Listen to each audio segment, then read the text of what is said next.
is Michael Bosey. Welcome to the podcast, Marketing Without the Marketing, where I try to teach you everything I know about content marketing 10 minutes at a time.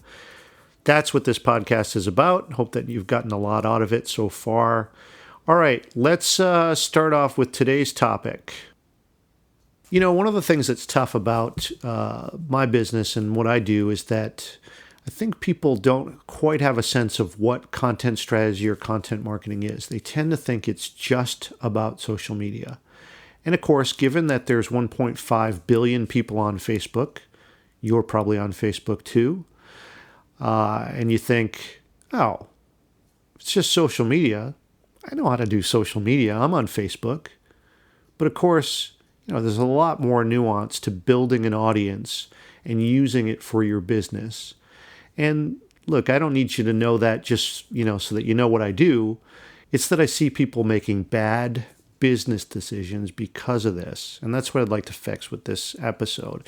Now, here's how this looks. What you'll hear with folks who are running a business, they'll say, look, I don't have time to do social media. They don't think very much of it or whatever, but they think enough of it that they want to do a little bit of it. And so the quick fix that's cheap, quick to implement and all that is, I'll just hire some college kid to post stuff for me. I'll hire my niece. I'll hire whomever, just some kid that I can, not pay very much, and they'll just post stuff to social media for me.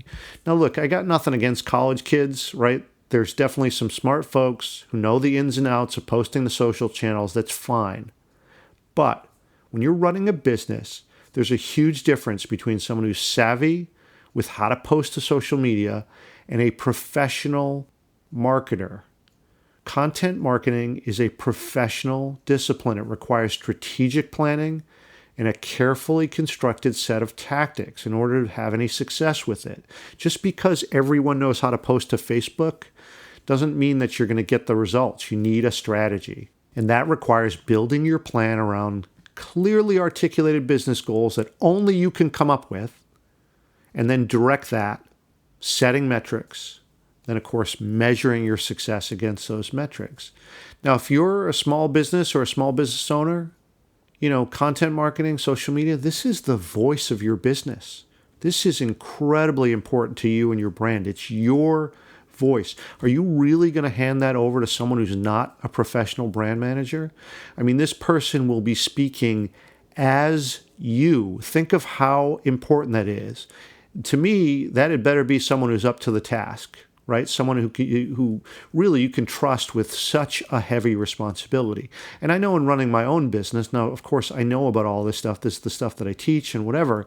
But even I have had trouble hiring because I know how important it is and how important it is to get the nuances right. Now, look, I'm not saying that you can't get help with this. Sometimes you can offload some of the operational tasks, such as deployment, to a junior member of your staff, or you can hire it out or whatever. And, this in fact is actually one of my favorite ways to work with clients, where I drive the strategy and do the writing. Those are the fun parts for me, the strategy and writing.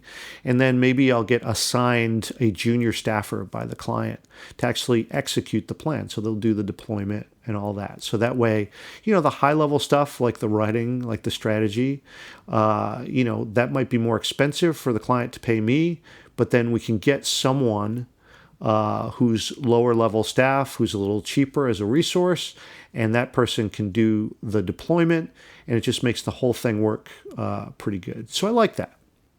Now, here's the way that this works. Everything, even if I'm working with a junior staffer, everything's done under my guidance. It's generally my strategy and working with the business owner or the head of the marketing department. We want to make sure that that strategy is set, and we know what we're trying to achieve, and everything that we're doing is working towards those goals. But if I've got a junior staffer in tow, this is the cool thing. That person is going to be actually, maybe launching blog posts that I write and load into WordPress, say, or queuing a social stream, loading things into Buffer, Hootsuite, or whatever. Fine. The cool thing is that this person is actually getting some training too, because basically we're doing this together, and I'm sort of imparting some knowledge and the techniques and even some of the strategy so that, so that now you have someone on staff who knows how this is done. So it's investing in your current resources, which is fun. And, for me, the fun part is I can stick to those higher level tasks, creating content, the strategic planning. That stuff is fun for me. It's a lot more interesting. But it's better for the client because they're not overpaying for me to execute more basic tasks. So this is cool. They get sort of an investment in something that's repeatable, and they're getting the best parts of me, and their staff is learning. It's really, really good. So, hey, look, if you're going to do this, there's a few things that you should remember. First of all, the strategy part, that's going to be up to you. If you're a small business owner, that you can't offload it. It's your business, right? You can't have the tail wagging the dog. Content marketing is a means to an end, and if it's not delivering results, it's not worth anything. So you got to have a strategy. And of course, as I always say, you're going to want to start that strategy with your goals. What is it that you hope to achieve in the next 3 months, the next 6 months, the next year? And if you're going through such an exercise, try to narrow it down to 1 or 2 goals where a content strategy can help. So just pick 1 or 2. You don't have to try to attack all of them. This stuff takes time to get going, so just pick 1 or 2. That's fine.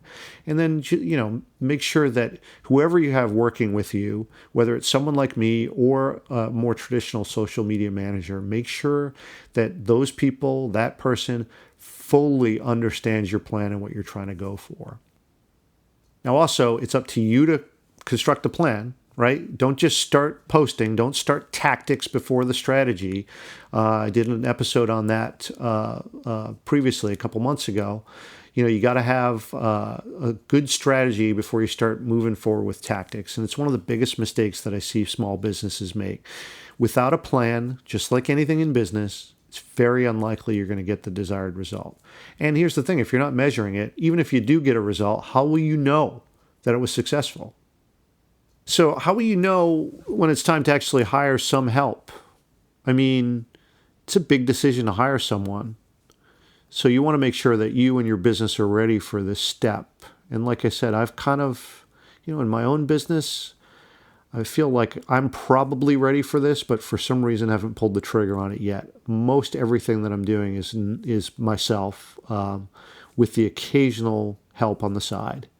So I've not jumped full into an actual hire, but I probably should.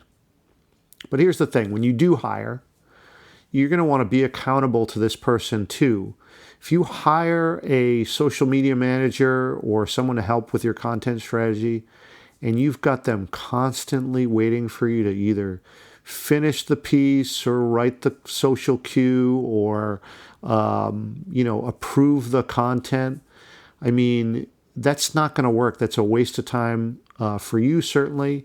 It's not going to be that engaging for your social media manager. Just start, releasing the reins a little bit so that maybe this person actually creates the first drafts for approval, or, you assign the writing to someone else, or you hire some outside help. Whatever you do, just make sure that it's not you who's holding this up. And the other thing with that, if you're going to start to release the reins a little bit, I mean, you're the expert in your market. So make sure anyone who's speaking for your brand understands everything about your target audience, what's your brand voice, what's the tone, what's the tempo of it. I mean, every single audience, every sector has its own unique language, and that context matters, and that should be in all of your content. You don't want to hit the wrong note here because you've offloaded some of this. I mean, that could make you remember, it's speaking as you.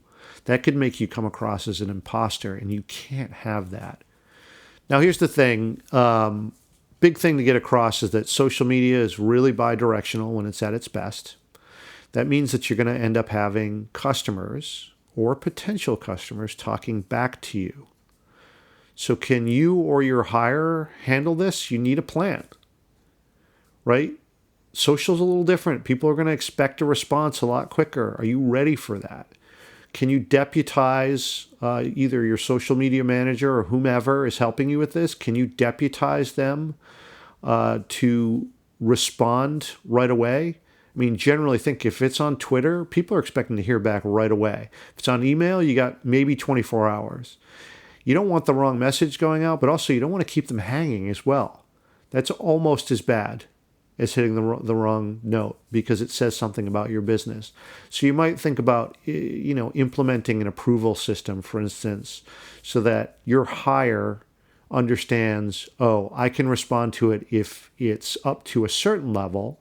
But then if it's a little more complex or something that really you need to attend to, then he or she's going to hand that over to you. Now, you're also, of course, going to want to measure the results. And this is where someone who, a hire can help you with this. I mean, look, this is important to any content marketing plan. You got to measure your results and you got to come up with a system for recording your results, whether it's good or bad. You need to know about this so that you can adjust. And these interactions with your audience, they're going to tell you a lot. Having data on it's going to help you plan your next move. And all of this stuff is good activity for a lower tier position because, he or she may not be able to do the analysis, but collecting the data, all this stuff about measurement. I mean, this is great experience for someone who is sort of, like I said, lower tier position to get a sense of, hey, look, this stuff is important, and to collect the stuff that you actually need to inform better business decisions. And the last thing that I would say is, when you enter into content marketing, it's extremely dynamic. It just changes all the time, and you don't know what you're going to get week to week. So what happened with your last blog post, your last email campaign? You've got to know so that you can keep making adjustments until you get the tone, the language, the message, the timing, the frequency. You need to get all of those right. And you got to learn your way through this. You won't really know until you start interacting with an audience. And I've seen way too many plans sort of get stuck, in sort of the same iteration, producing, here's the same blog post every week, or here's the same Twitter feed all the time, or here's the same thing I post always on LinkedIn. Sometimes it's super obvious that progress is stalled, but sometimes when you're hip deep in it, you won't actually see it yourself. So try new things, measure the results, and keep iterating. And again, that's going to be up to you. That's strategic. You can't offload that to a lower tier position. So you can see there's a lot to content marketing. And, unless you've hired someone to be sort of a professional marketer who can think strategically, it's on you. You got to do this. And I know it can be overwhelming to small teams. I mean, I get that. So if you need to hire, then great. Do that. But just make sure that whoever you hire, they're going to treat this as a professional endeavor. I mean, even if it's that college kid, and he or she's going to learn his way through it. Don't expect someone with no experience to be able to think strategically. That's going to be on you. And when you think about it, communicating with your audience, your current and potential customers, it really is the most important activity of your business. And this is why I'm constantly talking about content strategy as such an important thing, because content is the means by which you connect. It's critically important. So don't offload that. That's got to be you. It's going to feel to your audience like it's you speaking, so it may as well be you. Okay, so I'll leave it there. If you need further help with this, then please have a look at my site. I mean, obviously, if you're listening to this, one of the potential outcomes is for you to actually hire me or consider it. That's not why I posted this. I mean, I'd be happy to consider that, but really my goal here is just to help you sort of see the issues here. And if you need to hire somebody to help you, then great. And if not, just to realize, hey, look, this stuff, there's a lot of nuance here, and, you should learn your way through it. And you can. I think anyone can learn this, and that's the whole point of me doing this podcast, is try to teach you this stuff for free. And of course, it's only going to give you general help. I mean, you're going to have to apply it to your own brand and your own business, but I do sincerely hope that it helps you. And if you like what you hear, then what you can do for me is to leave me a rating or review in iTunes. Man, you don't even know how big a difference that makes to help other people find the podcast. So I'd really appreciate that. Anyway, went on a little longer than I thought I would, but hope it was valuable, and we'll see you on the next episode. Thanks.